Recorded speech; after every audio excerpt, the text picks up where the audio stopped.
মাত্র পাওয়া খবর, শেখ হাসিনা সহ পরিবারের 6 জনের বিরুদ্ধে দুদকের অনুসন্ধান শুরু।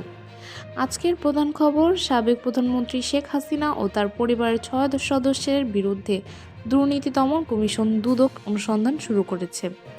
অভিযোগ উঠেছে পূর্বাচল নতুন শহর প্রকল্পে অনিয়ম ও ক্ষমতার অপব্যবহার করে 10 কাঠা করে 6টি প্লট বরাদ্দ নেওয়া হয়েছে।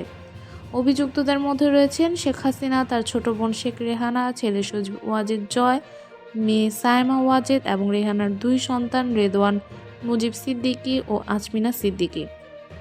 দুদক সূত্র জানায়, সম্প্রতি গণমাধ্যমে এই বরাদ্দের তথ্য প্রকাশিত হওয়ার পর অনুসন্ধানের সিদ্ধান্ত নেওয়া হয়েছে।